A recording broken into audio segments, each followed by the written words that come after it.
Hello दोस्तों, स्वागत है आपका इस वीडियो में। इस वीडियो में हम वर्क एनर्जी पावर का लेक्चर नंबर 11 शुरू करने वाले हैं। इसके पहले लेक्चर नंबर 10 में हमने देखा था स्प्रिंग फोर्स के बारे में, और हमने वहाँ पर यह बताया था कि स्ट्रिंग यानी कि रस्सी से कैसे डिफरेंट है ना। हमने वहाँ पर यह बताया था कि रस्सी से हम केवल किसी ऑब्जेक्ट को खींच सकते हैं, उससे पुशिंग फोर्स नहीं जनरेट कर सकते हैं, लेकिन स्प्रिंग ऐसा है जिससे आप दोनों तरीके का फोर्स, पुलिंग फोर्स और पुशिंग फोर्स, दोनों तरीके का फोर्स आप जनरेट कर सकते हो, है ना। तो आज हम इस वीडियो में उसको कंटिन्यू करेंगे और जानेंगे कि स्प्रिंग अगर दोनों फोर्स क्रिएट कर सकता है, जनरेट कर सकता है, तो वो कितना कर सकता है ना। और फिर उसके बाद फोर्स जानने के बाद हम देखेंगे कि स्प्रिंग फोर्स जब लगेगा किसी ऑब्जेक्ट पे और उस फोर्स के कारण अगर कोई ऑब्जेक्ट मूव करता है तो उस मूव करते समय स्प्रिंग ने कितना काम किया, है ना। यानी कि बेसिकली हम स्प्रिंग फोर्स के बारे में पढ़ेंगे और फिर स्प्रिंग फोर्स का वर्क डन कितना हुआ उसके बारे में इस वीडियो में हम देखने वाले हैं। तो चलिए बिना समय बिताए हुए हम शुरू कर लेते हैं इस लेक्चर को। तो देखिए, शुरुआत करते हैं। मान लेते हैं एक स्प्रिंग है ना, जैसे कि आप देख रहे हैं स्क्रीन के ऊपर कि एक स्प्रिंग मैंने बनाया, यह भी ऐसे पड़ा हुआ है।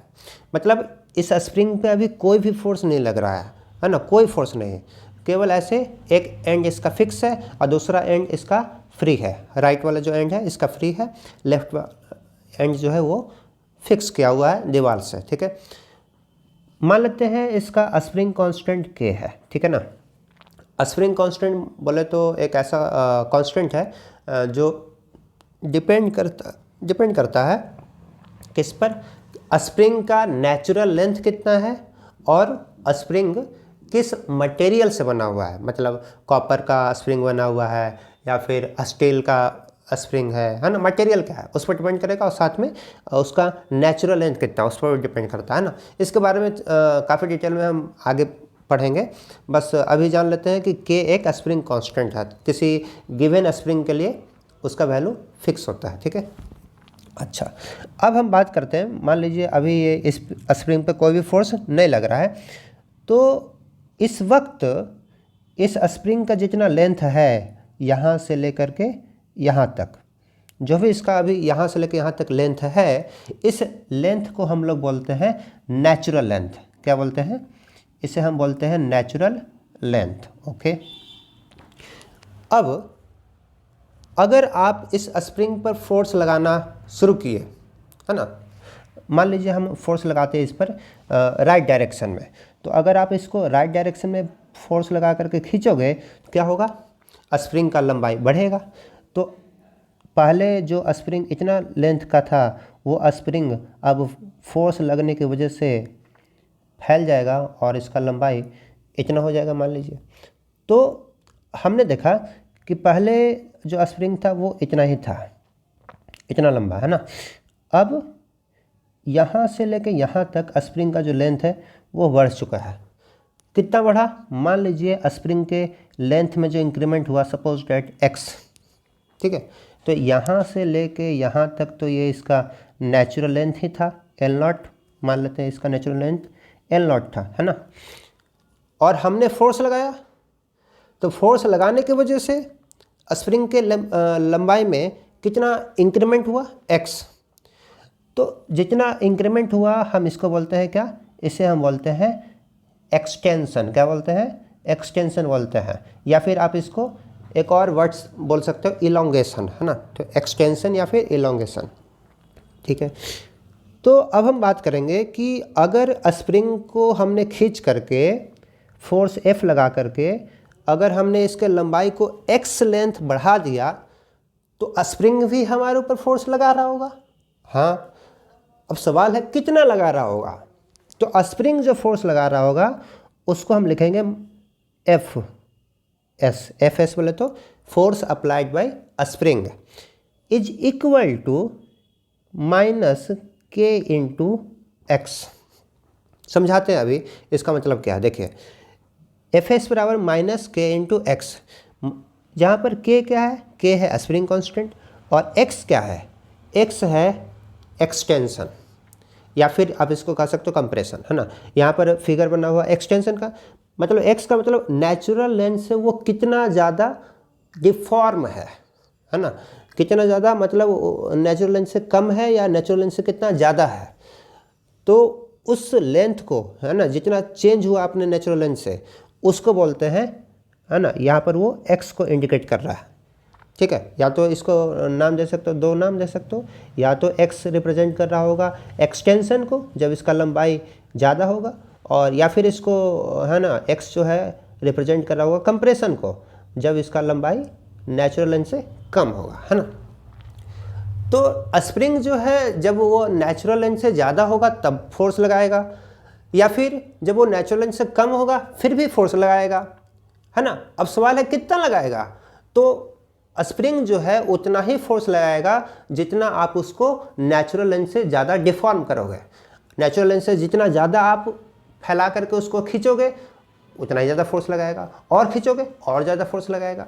अगर आप खींचने के बजाय कंप्रेस करते हो तो थोड़ा सा कंप्रेस किए तो फोर्स थोड़ा सा लगाएगा, ज़्यादा कंप्रेस किए और ज़्यादा लगाएगा। मतलब जितना ज़्यादा चेंज करोगे लेंथ में उतना ही ज़्यादा वो फोर्स लगाएगा। ठीक है, तो हम कह सकते हैं कि स्प्रिंग फोर्स जो है वो प्रोपोर्शनल है किसके, एक्स के, मतलब चेंज इन लेंथ के। जितना ज़्यादा लेंथ में चेंज करोगे उतना ही ज़्यादा वो फोर्स लगाएगा। और जब ये प्रोपोर्शनलिटी साइन हटेगा ना तो प्रोपोर्शनलिटी कांस्टेंट आएगा, उसको बोलते हैं स्प्रिंग कांस्टेंट। ठीक है, अब सवाल ये भी है कि सर ये तो समझ गए कि ये साइन हटा तो इक्वल टू साइन आया और उस वजह से हो गया इसका फॉर्मूला k इंटू एक्स, लेकिन माइनस क्या है, माइनस देखिए क्या है, मैं बताता हूँ आपको। देखिए स्प्रिंग को जब मैंने खींचा था फोर्स किधर लगाया था, फोर्स लगाया था मैंने राइट डायरेक्शन में। ठीक है, तो जब आप स्प्रिंग को खींचोगे है ना, तो स्प्रिंग आपके ऊपर किधर लगाएगा फोर्स, स्प्रिंग को अगर आप खींचोगे तो स्प्रिंग भी आपको खींचेगा, मतलब एक्शन रिएक्शन, है ना। तो यहाँ पर अगर फोर्स आपने राइट डायरेक्शन में लगाया तो स्प्रिंग आपके ऊपर किधर फोर्स लगाएगा, लेफ्ट डायरेक्शन में। तो आपके द्वारा फोर्स अप्लाई किया गया और स्प्रिंग के द्वारा जो अप्लाई किया गया फोर्स है वो दोनों ऑपोजिट होगा। ठीक है, अब देखिए दूसरी बात कि आपने जब खींचा था राइट डायरेक्शन में फोर्स लगाया था तो स्प्रिंग जो मूव किया था उस स्प्रिंग में जो डिस्प्लेसमेंट हुआ था वो किधर हुआ था, राइट में कि लेफ्ट में। तो हम तो देख रहे हैं इस फिगर में कि स्प्रिंग किधर मूव किया है, राइट डायरेक्शन में। तो डिस्प्लेसमेंट किधर हुआ, राइट में। तो डिस्प्लेसमेंट हुआ है राइट में लेकिन फोर्स किधर लग रहा है, लेफ्ट में। मतलब डिस्प्लेसमेंट के ऑपोजिट डायरेक्शन में फोर्स लग रहा है। तो ऑपोजिट डायरेक्शन को ही दिखाने के लिए यहाँ पर हम क्या करते हैं, माइनस साइन लगाते हैं, F बराबर माइनस के एक्स। मतलब जो x का डायरेक्शन होगा उस डायरेक्शन का ऑपोजिट यानी कि माइनस साइन से गुना होने के बाद वो फोर्स का डायरेक्शन बताएगा।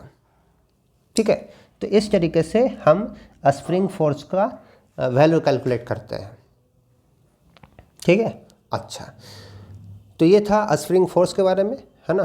अब मान लीजिए हम एक क्वेश्चन आपको करके दिखाते हैं इस, है ना, वीडियो में। देखिए फॉर एग्जांपल मान लीजिए ये एक स्प्रिंग है, ठीक है, और इस स्प्रिंग कांस्टेंट के का वैल्यू दे रखा है कितना, सपोज डेट 50 न्यूटन पर मीटर, ये इसका यूनिट होता है। ठीक है, तो ये दे रखा है।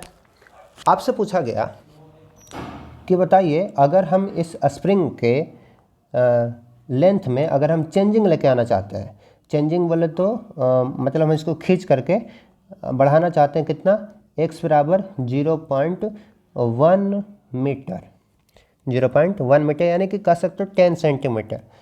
तो अगर इसको फोर्स लगा करके हम इसका लंबाई को x बराबर 0.1 मीटर अगर बढ़ाना चाहते हैं तो बताइए आपको बढ़ाने के लिए कितना फोर्स लगाना पड़ेगा। तो सिंपल है, देखिए, तो जब ये खींचेंगे इसको तो खींचेंगे तो इसका लंबाई बढ़ेगा, ठीक है, खींचेंगे तो लंबाई बढ़ेगा और बढ़ करके इसका लेंथ 0.1 बढ़ जाएगा, है ना। तो अब क्या होगा, यहाँ पर फोर्स लग रहा होगा F, है ना, लेकिन स्प्रिंग भी लगा रहा होगा पीछे की ओर फोर्स, और कितना लगा रहा होगा kx पीछे की ओर। माइनस तो आपको बता रहा कि उसका अप्लाइड फोर्स का डायरेक्शन जो होगा वो उसके ऑपोजिट होगा, है ना, डिस्प्लेसमेंट का ऑपोजिट होगा, ठीक है।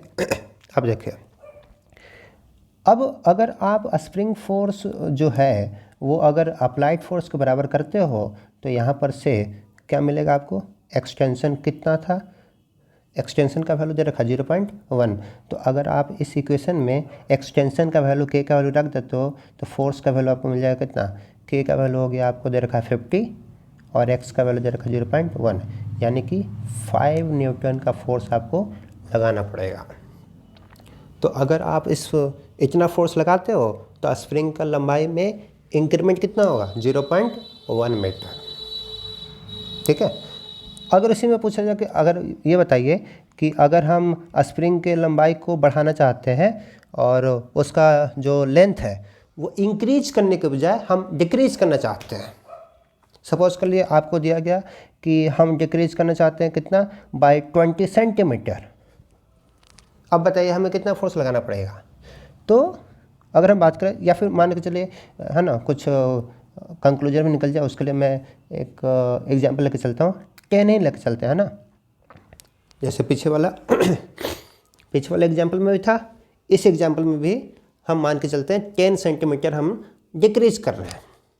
तो डिक्रीज करने के लिए कितना फोर्स लगाना पड़ेगा, तो अगेन एक्स का वैल्यू कितना है 10 सेंटीमीटर, तो फोर्स कितना लगाना पड़ेगा, तो मान लीजिए एफ डैश, तो एफ डैश बराबर स्प्रिंग फोर्स के एक्स माइनस के एक्स रखिएगा, तो वो तो माइनस क्या बता रहा है यहाँ पर, डायरेक्शन बता रहा है, ठीक है। तो हमें जस्ट वैल्यू से मतलब है। तो बताइए यहाँ पर से क्या हो जाएगा, एफ डैश का वैल्यू माइनस के का वैल्यू कितना 50 इंटू एक्स, एक्स यहाँ पर 10 नहीं रखना है, 10 सेंटीमीटर में उसको एसआई यूनिट में कन्वर्ट करना है, यानी कि मीटर में करेगा तो कितना करेगा 0.1, यानी कि फाइनली अगेन कितना हो गया 5 न्यूटन, -5 आएगा, -2 डायरेक्शन दिखा रहा है ना। तो 5 न्यूटन का फोर्स आपको लगाना होगा। तो आप देख सकते हैं कि अगर आपको 10 सेंटीमीटर खींचना हो, उसका लंबाई को बढ़ाना हो 10 सेंटीमीटर, तब भी आपको 5 न्यूटन का फोर्स लगाना पड़ रहा है। और अगर आप उसके लंबाई को कम करना चाहते हो बाय 10 सेंटीमीटर, तब भी आपको उतना ही फोर्स लगाना पड़ रहा है। यानी स्प्रिंग को आप खींचो और अगर स्प्रिंग को आप कंप्रेस करो बाय सेम लेंथ, आपको सेम फोर्स लगाना पड़ रहा है ना। तो स्प्रिंग का जो फोर्स होगा वो इस तरीके से डिपेंड करेगा किस पे, कि आप उसको कितना खींच रहे हो या कितना कंप्रेस कर रहे हो, ठीक है। एक्स के वैल्यू पर डिपेंड करता है। तो इस लेक्चर में मैंने यही देखा कि स्प्रिंग फोर्स कैसे निकालते हैं, कैसे कैलकुलेट करते हैं। तो सिंपल इस लेक्चर का यही कंक्लूजन है, स्प्रिंग फोर्स जो होगा वो माइनस के एक्स के बराबर होगा, है ना। और स्प्रिंग फोर्स हमेशा डिस्प्लेसमेंट, है ना, डिस्प्लेसमेंट किसका, स्प्रिंग का, स्प्रिंग के डिस्प्लेसमेंट का ऑपोजिट ही लगता है, ठीक है।